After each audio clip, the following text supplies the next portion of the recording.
फिर जिक्र सिर्फ पूर्व सीएम राबड़ी देवी का बंगला खाली कराने की कीमत, भारी कीमत एनडीए सरकार को चुकानी चौधरी से पूछ रही है। वो सवाल कितने जायज हैं और उनके जवाब मिलने चाहिए कि नहीं मिलना। हाई कोर्ट में खुद ही बिहार सरकार ने 5 देश रत्न मार्ग के बारे में लिखित में बताया था कि यह बंगला बिहार के उप मुख्यमंत्री के लिए करणांकित है। तो फिर कौन सा नियम सम्राट चौधरी को इजाजत देता है कि इस बंगले को वो मुख्यमंत्री आवास में ज्ञानों के बारे में अगर आरजेडी ने सवाल उठाया है तो हम आपको ये बता दें, ज्ञानेंद्र सिंह ज्ञानू अभी विधायक भी नहीं है। भाई इन लोगों को ये जो लोग हैं एनडीए के किस हैसियत से सरकारी बंगला में रह रहे हैं। नमस्कार, आप देख रहे हैं 4 PM और मैं हूं अभिषेक मिश्रा।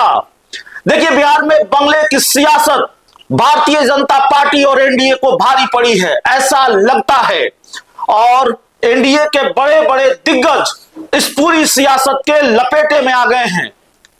कहा यह जाता है और एक बड़ा मशहूर शेर है कि लगेगी आग तो आएंगे घर कई जद में, यहां पर सिर्फ मेरा मकान थोड़ी है।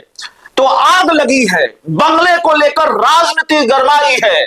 तो बंगले को लेकर राजनीति अगर गरमाई है तो फिर जिक्र सिर्फ पूर्व सीएम राबड़ी देवी का क्यों, जिक्र उपेंद्र कुशवाहा का क्यों नहीं, जिक्र सम्राट चौधरी का क्यों नहीं, लपेटे में ज्ञानेंद्र सिंह ज्ञानू क्यों नहीं और लपेटे में एनडीए के कई बड़े दिग्गज क्यों नहीं, यह बड़ा सवाल है। आरजेडी ने पूरी लिस्ट जारी कर दी है। राबड़ी देवी का बंगला खाली करवाएंगे तो खाली करवाने की बड़ी कीमत चुकानी पड़ेगी। यह बात ठीक है कि बिहार की पूर्व मुख्यमंत्री राबड़ी देवी को बंगला खाली करने का नोटिस मिला है। नंद किशोर राम जो बिहार सरकार में मंत्री हैं, उनको बकायदा यह बंगला आवंटित किया जा चुका है और प्रशासन की तरफ से पूर्व सीएम राबड़ी देवी को 15 दिनों की मोहलत दी गई है। पूर्व सीएम राबड़ी देवी ये कह चुकी हैं कि फोर्स बुलाकर खाली करवा ले। लेकिन सवाल यह है कि राबड़ी देवी का बंगला खाली कराने की कीमत, भारी कीमत एनडीए सरकार को चुकानी होगी, एनडीए को चुकानी होगी। और वो कीमत क्या होगी? वो कीमत यह होगी कि उनको जवाब देना होगा कि एनडीए के जो कई बड़े दिग्गज हैं वो किस हैसियत से सरकारी बंगले में रह रहे हैं। और वो पूरी लिस्ट आरजेडी ने जारी कर दी है। इस पूरी सियासत की आंच पहुंच गई है संजय झा, जेडीयू के राष्ट्रीय कार्यकारी अध्यक्ष संजय झा तक पहुंच गई है। देवेश चंद्र ठाकुर जो जेडीयू के सांसद है उन तक पहुंच गई है।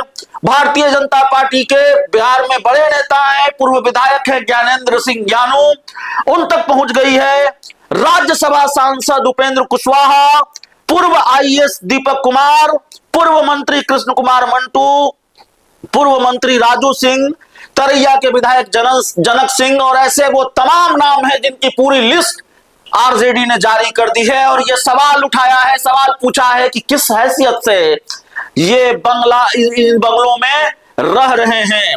आरजेडी का जो पूरा सवाल है, आरजेडी ने बकायदा प्रेस कॉन्फ्रेंस की। आरजेडी के बड़े नेता हैं अब्दुल बारी सिद्दीकी और आरजेडी के दूसरे कई बड़े नेता इस प्रेस कॉन्फ्रेंस में शामिल थे और उन्होंने ये सवाल उठाया। और सबसे बड़ा बयान जो आया अब्दुल बारी सिद्दीकी का, वो बयान आया कि भाई सम्राट चौधरी तो प्रधानमंत्री से भी बड़े बंगले में रह रहे हैं। आपको याद होगा बिहार के मौजूदा मुख्यमंत्री सम्राट चौधरी ने जब पद की शपथ ली उसके कुछ ही दिनों के बाद, 2-4 दिनों के बाद उन्होंने 5 देश रत्न मार्ग जो बंगला एक तरह से अलॉट होता था बिहार के डिप्टी सीएम को, बिहार के उप मुख्यमंत्रियों को, उस बंगले को एक अन्य मार्ग में मिला लिया। अब आरजेडी ये सवाल पूछ रही है। आरजेडी ने पोस्ट किया है अपने ऑफिशियल फेसबुक ट्विटर हैंडल से और ये सवाल उठाया है।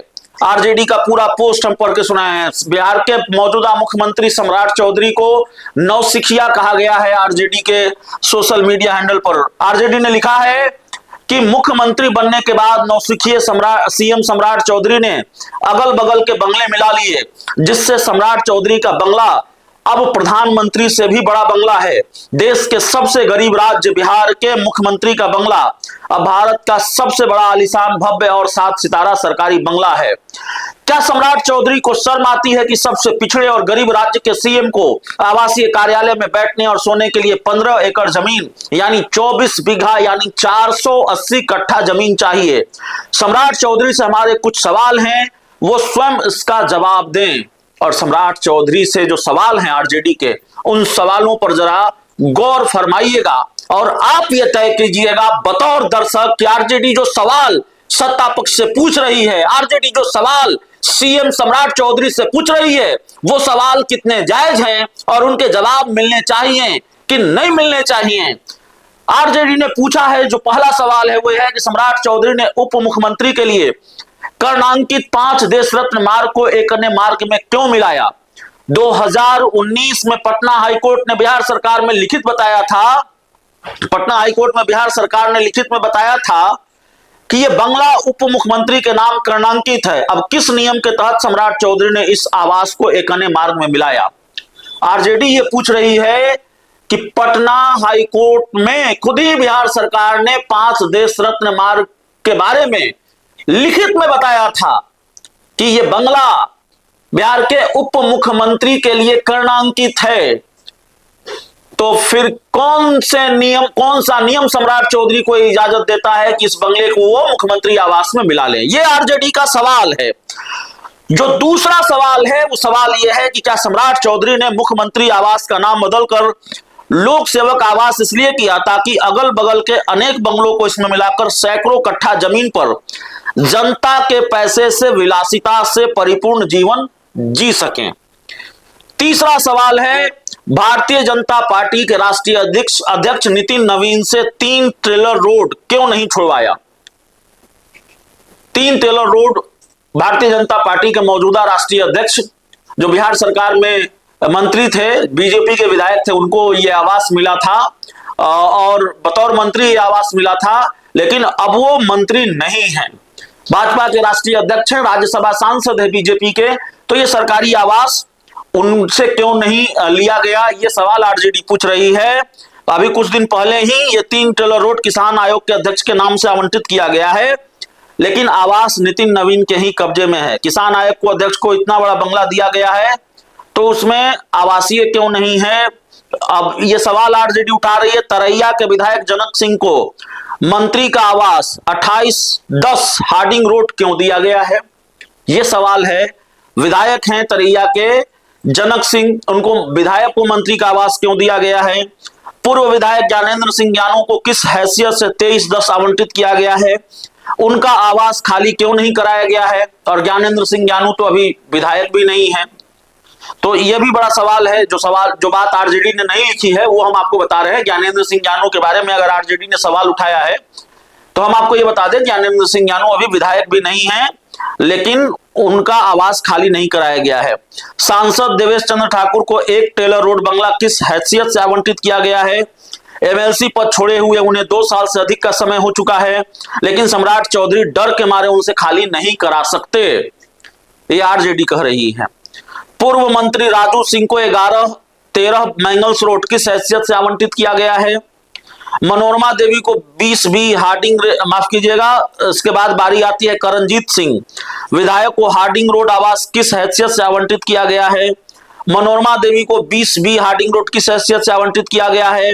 पूर्व मंत्री कृष्ण कुमार मंटू को 17 हार्डिंग रोड किस हैसियत से आवंटित किया गया है? Retired IAS officer Deepak Kumar को किस हैसियत से 3 पोलो रोड जैसा बड़ा बंगला आवंटित किया गया है? सांसद संजय झा किस हैसियत से एम स्टैंड रोड के सरकारी आवास में रहते हैं? और अब उपेंद्र कुशवाहा की बारी आती है।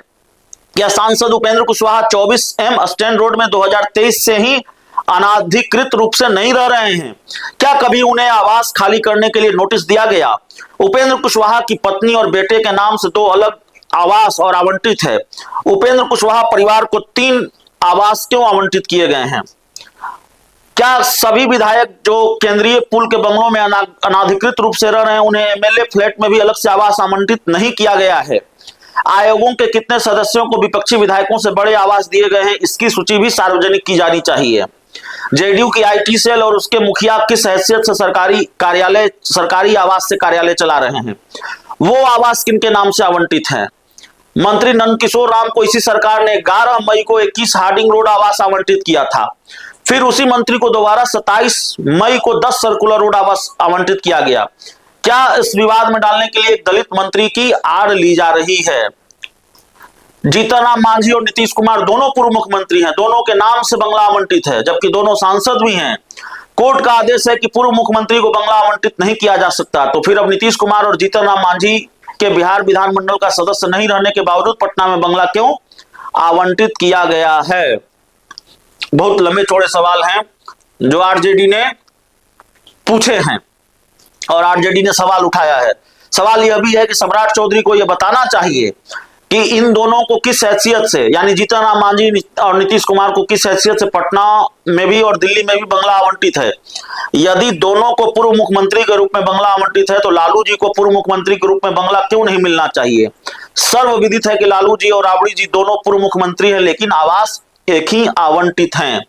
अगर सरकार आदरणीय राबड़ी जी को नेता प्रतिपक्ष के रूप में नया बंगला आवंटित करती है तो भी श्री लालू यादव पूर्व मुख्यमंत्री के नाते आवास के अधिकारी हैं ही। सम्राट चौधरी अपनी सहूलियत अनुसार नियम नहीं बना सकते। अगर मंत्री संतोष सुमन और उनकी विधायक पत्नी दीपा कुमारी को अलग अलग बंगला आवंटित है तो लालू जी और राबड़ी देवी को अलग अलग 2 बंगले आवंटित क्यों नहीं हो सकते हैं? सम्राट चौधरी को यह बताना चाहिए कि पटना में 5 सांसदों को किस नियम के तहत बंगले आवंटित किए गए हैं, जबकि 5 सांसदों को दिल्ली में भी बड़े बंगले मिले हुए हैं। क्या 5 सांसद अवैध कब्जा करके सरकारी आवास में रह रहे हैं? और ये याद दिलाया है आरजेडी ने कि जब महागठबंधन की सरकार थी तो हमने कभी भी ओछी राजनीति नहीं की। भवन निर्माण विभाग तत्कालीन उप मुख्यमंत्री तेजस्वी यादव के पास रहने पर भी उन्होंने निवेदन करने पर कभी भी बीजेपी के वरीय नेताओं प्रेम कुमार, नंदकिशोर यादव, मंगल पांडे, नितिन नवीन का आवास खाली नहीं कराया था। लेकिन सम्राट चौधरी बिहार की राजनीति को अपनी विषैली मानसिकता से दूषित कर रहे हैं। लोक लाज का पाठ भी पढ़ाने की कोशिश आरजेडी ने की है सम्राट चौधरी को, बीजेपी को, कि लोक लाज और स्थापित लोकतांत्रिक मूल्यों और परंपराओं को त्याग कर सम्राट चौधरी अगर ऐसी ही द्वेषपूर्ण निम्न स्तरीय राजनीति करेंगे तो राष्ट्रीय जनता दल के लोग अपना आवास और सुरक्षा सम्राट चौधरी को वापस कर देंगे, ताकि वो उन सभी आवासों और सुरक्षा के स्वयं को प्रयोग में ला सके।